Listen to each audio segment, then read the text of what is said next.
Sabe, quem é que manda de verdade aqui dentro da nossa cabeça? Bom, essa pergunta pode parecer simples, né? Mas a resposta, pelo menos para Sigmund Freud, abre uma porta para uma conversa interna super complexa. Hoje, a gente vai dar uma olhada nesse mapa da mente que ele desenhou. Uma ideia que, olha, mudou o jeito como a gente se enxerga. O nosso roteiro de hoje é o seguinte. Primeiro, a gente vai entender essa ideia da mente em três partes. Depois, vamos conhecer cada um dos personagens. O id, que é puro impulso, o ego, o nosso equilibrista, e o superego, a nossa bússola moral. Aí vamos ver como essa briga diária acontece e, por fim, como a gente pode buscar um equilíbrio mais saudável nisso tudo.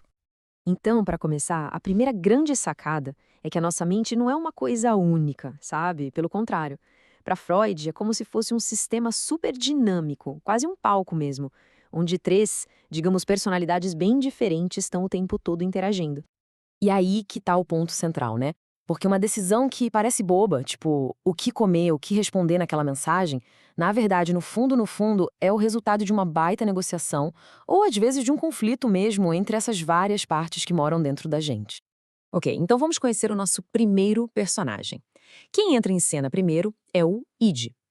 Pensa no id como a nossa parte mais primitiva, mais animal mesmo. É aquela criança impulsiva dentro da gente, sabe? Aquela que quer tudo e tem que ser pra ontem. A lógica do id é muito simples. Ele funciona totalmente no que a gente chama de princípio do prazer. O objetivo dele é um só: ter o que quer na hora. É a satisfação imediata de qualquer desejo ou necessidade que aparecer. Para o Ed, não existe paciência, não existe depois, não existe regra. Se ele quer alguma coisa, seja comida, conforto, atenção, tanto faz. Ele quer naquele segundo. E não tá nem aí se é o momento certo, se pode, se não pode.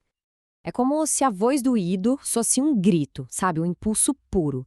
É uma exigência que ignora totalmente o lugar, a hora, as consequências. É o eu quero e quero agora na sua essência. Mas claro, a gente não pode viver só de impulso, né? Imagina o caos que seria. É aí que, para botar um pouco de ordem na casa, entra o nosso segundo personagem, o ego. O ego é a nossa parte racional, aquela que tem que negociar com o mundo aqui fora, o mundo real. Pensa no ego como o adulto da sala. A função dele é olhar para os desejos do id e pensar, ok, como a gente consegue isso, mas de um jeito que funcione na vida real, um jeito que seja aceitável? É o ego que faz a gestão da coisa toda. Ele sabe que não dá para ter tudo na hora.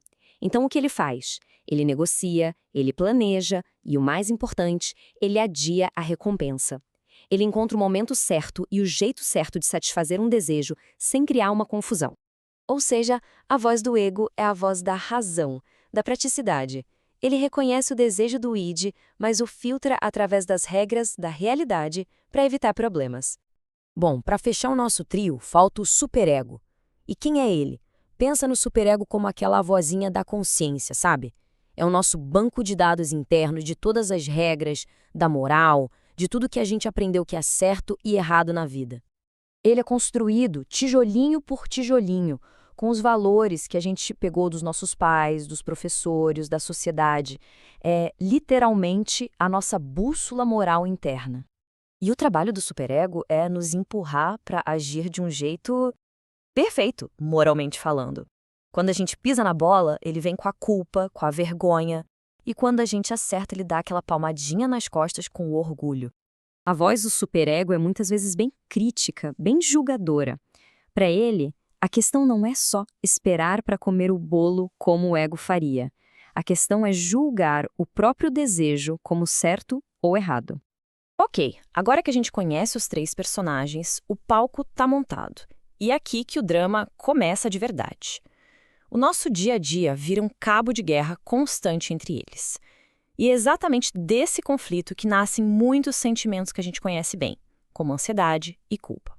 Pensa nesse embate. De um lado, tá o id gritando, eu quero agora. Do outro, o superego falando, isso é errado. E quem tá ali no meio, tentando apagar o incêndio e achar uma saída? O coitado do ego. Olha só este exemplo bem prático.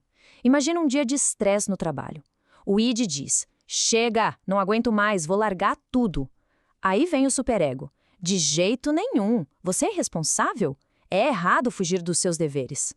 E o ego, o mediador, entra em campo. Calma, pessoal. Que tal a gente fazer uma pausa de 10 minutos, tomar um café e depois a gente resolve uma coisa de cada vez? Então, o processo é mais ou menos esse de forma bem simples. O id dá o impulso, o superego vem com a censura, com a culpa, e o ego chega para negociar uma solução que seja possível e aceitável. Então, a gente chega num ponto crucial. O objetivo não é calar o id ou ignorar o superego. A grande chave para uma mente saudável, segundo essa visão, é justamente o equilíbrio. É uma harmonia que precisa ser regida por um ego forte que sabe negociar. E aqui está o pulo do gato. Uma psique equilibrada não é aquela que vive só de impulso, seguindo o id, porque isso seria um caos. Mas também não é aquela que vive sob a ditadura do superego, cheia de culpa e ansiedade. A saúde mental está na capacidade do ego de ser um bom negociador. Satisfazer as necessidades do id, mas de um jeito que o superego aprove e que o mundo real permita. E por que isso tudo é tão importante? Porque entender essa briga interna é uma ferramenta incrível de autoconhecimento. Ajuda a gente a sacar de onde vêm certos impulsos, aquele sentimento de culpa que aparece do nada ou a ansiedade. E quando a gente entende, pode tomar decisões melhores, mais conscientes. E talvez o mais importante, a gente começa a se aceitar melhor com todas essas partes que compõem quem somos.